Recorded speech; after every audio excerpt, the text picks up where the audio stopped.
Hey there guys, welcome back to the channel. Today we are talking about Slinza the Spike Stampede, the brand new Beast Tribal commander from Foundation's Jumpstart. Our color identity is red-green here. We are a 5 mana 5/5 Beast commander with your Beast spells cost 2 less to cast. Each other beast you control enters the battlefield with additional 1/1 counter on it. And whenever Slinza or another creature with power 4 or greater enters, doesn't have to be yours, you may pay 2 if you do Slinza fights target creature you don't control. Few things to note. When you are fighting with Slinza from things entering, it doesn't have to be your board state. Opponent has a creature that enters the battlefield that's power 4 or greater, your commander can fight if you want to. So in 4-player game, keep your eyes open, you might be able to just eat up a few things, and you don't have to fight the thing that just entered. So if someone has a creature power 4 enters, go and eat like some random elf over in the corner. In addition, with fighting, the damage that is dealt when a creature fights isn't combat damage, so if you have a mechanic that you want to abuse that says when you deal combat damage you get to do this, that doesn't count here.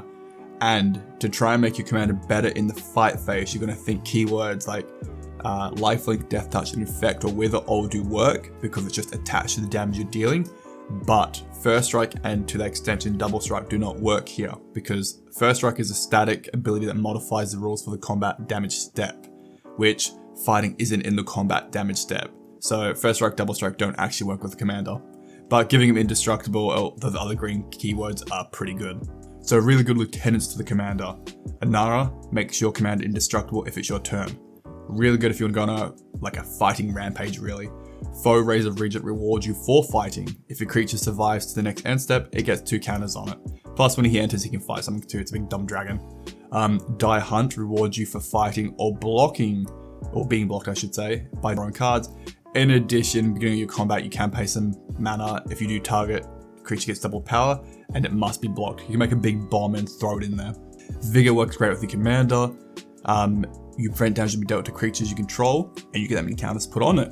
So it makes your commander grow, and it starts eating everything on the board.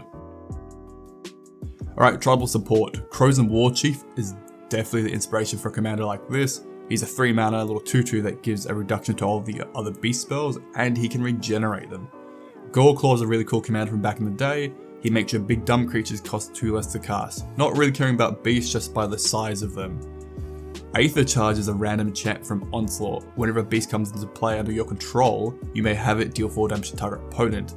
Now the beast deals the 4 damage to the opponent, and it doesn't care about the size of it. So if you can make really rapid beast tokens, you can do a lot of damage quick. And because the beast is dealing the damage, if you can give that beast lifelink or infect, it is an option. Wirewood Savage and Woodland Liege give you card draw every time the beast enters the battlefield. Very strong for uncommons. Okay, these are just your big dumb beat creatures that are hyper efficient, even better with the commander's mana reduction. So general, mono green Stompy, Unga Bunga it is. Really efficient creatures for the cost with lots of stat lines and keywords that you care about. Questing Beast, for example, 4 mana 4/4 with Vigilance, Death Touch, Haste, can't be blocked by weenies, can't be preventing combat damage of your creatures you control, and when it deals combat damage to your opponent, you get to deal damage to your Planeswalker. He does a lot of things. The Big Fat Elder has Vigilance, Reach, and Trample. When you attack or block, you pick one, create another beast token, gain some life or draw a card. The Thunderfoot Baloth gives your whole team a buff of 2/2 and trample if your commander's out. Rampaging Baloth gives you tons of beast token generation through landfall. Just huge board presence just from these guys alone. The Herald of Ilhag, every time you cast a creature spell, dump counters on him. And if the creature spell was 5 or greater, he deals damage equal to his cast to each opponent, so you can start hitting the whole board at once. The Crasher is like Trample Tribal.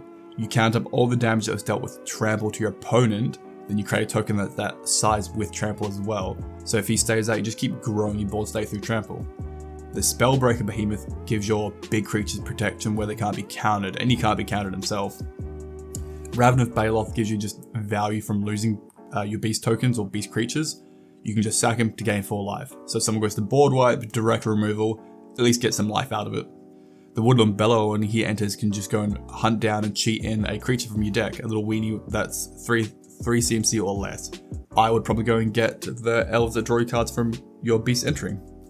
The Battle Frontier, he gives pretty much menace to himself and to creatures with 1/1 counters on your side of the board. Spearbreaker Behemoth is indestructible on his own, which is great, but he can pay 1 mana to give big creature, power 5 or greater, indestructible. really good with the commander if you want to go on a fighting rampage. And then Siege Behemoth, your creature can assign combat damages they weren't blocked. Big dumb green Stompy, you could probably run people dead with that alone. Garruk's Harbinger, he lets you dig on the top of your library when you hit a player or a planeswalker, and you dig deep equal to the amount of damage you dealt, and you put a creature into your hand, rest of the bottom of your library, just let you dig for creatures. The Herd Bailiff works great with Commander. Whenever a counter spell on him, you create a 4/4 beast token. He enters the board, your Commander gives him a counter, he brings a 4/4 with him. Love it. Affectionate Indrict, when he enters he can just fight in addition. The Shellskin Bruiser is a really expensive beast at 7 mana, thank god your Commander can bring it down. When he attacks he gets +3/+0 for each other attacking beasts, and he has Trample. He could be a one-shot bomb on his own with that Trample. And you've got Manglehorn and Mole Shambler and Indric Stomp. They are all just forms of artifact and or enchantment hate when they enter. Great creatures for a deck like this. Okay, supporting themes for the Commander's general Unga Bunga playstyle. Warstorm Surge. When a creature enters, deal damage equal to its power wherever you want. Lots of beast tokens, lots of beasts entering the battlefield, and they're big and dumb. Lots of damage. Beast Within is just good removal for a deck like this. Vandal Blast lets us blow up any artifacts on the board if we overload it. Hull Breach, choose one, you can wreck an artifact, enchantment, or both. Blast Act will be our board wipe here. Prey Upon is kind of like a cheap removal spell for a green deck, I guess. Luca the Bound to Ruin does everything a deck like this cares about. It adds 2 mana in the form of red-green, which can only be spent to cast creatures that activate abilities of those creatures. The perfect amount of mana for your Commander to go and fight something. It can create beast tokens which your Commander cares about, which will enter with a 1/1 counter from your Commander. And then it can do a ton of damage divided, equal to the greatest power amongst your creatures you control. Being only creatures or planeswalkers can be burnt, but it lets you burn the board down with your Commander out. Smuggler Surprise, a few options you can do, but most people are going to pay the 1 plus the 5 just to cheat into 2 creatures from your hand into the board. That's pretty strong, it's hard to beat. But for 2 mana, it could be a form of protection for your Commander. And same idea with Tameo Safekeeping, it just makes your creature indestructible and hexproof. Use it to protect your Commander. Alright, Helm of the Host, I put it in all my decks, I love it. I don't think it's bad in any Commander really. Beginning of your combat, you create a copy of the equipped creature, and if it was legendary, the token isn't legendary, so you don't break the legend rule. Just having more good things in any deck is pretty decent. You could have multiple copies of your Commander, so you could have a reduction of maybe 4 or 6 to all your beasts, and you get a lot of additional counters on them.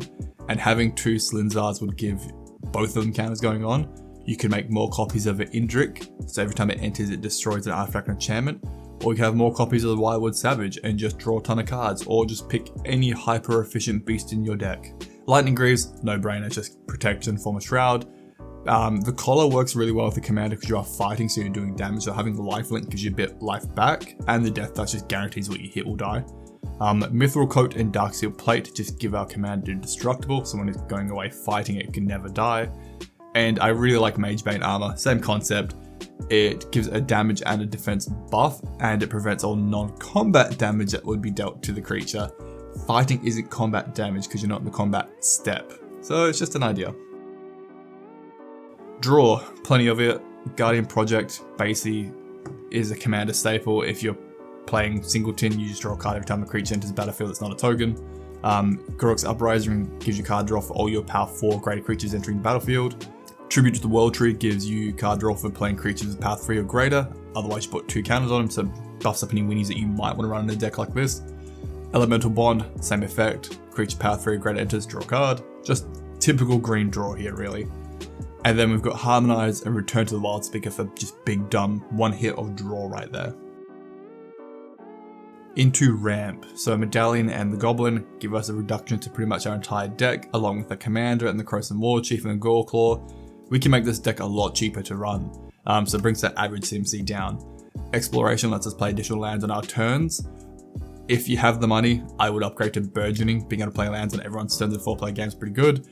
Arboreal Grazer, he's a beast, he's a good defender, he's cheap at 1 mana. When he enters, you can just put a land straight into play tapped. I love him.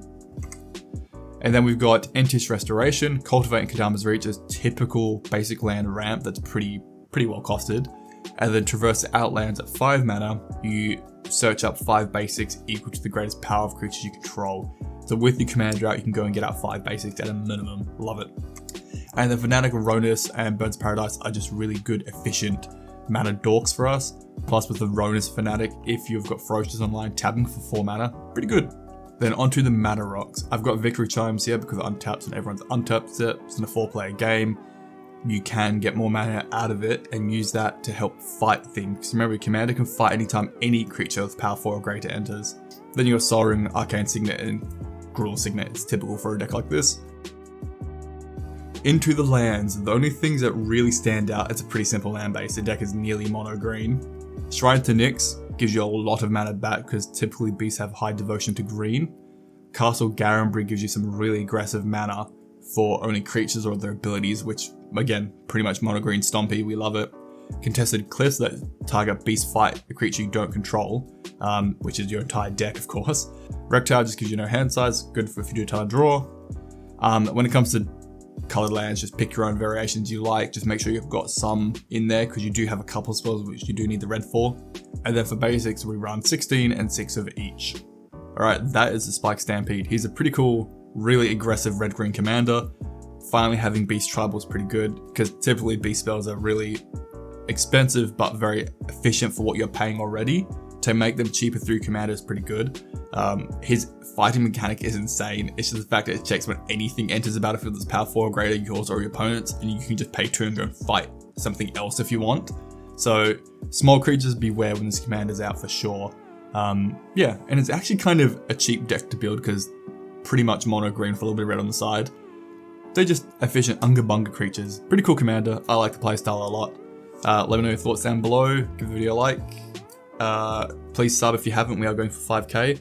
And I would say thank you to my patrons, especially Marcus, my main man. Thank you for the support, guys. And have a good one. See ya. On the one hand, gold. On the other hand, painful, agonizing failure.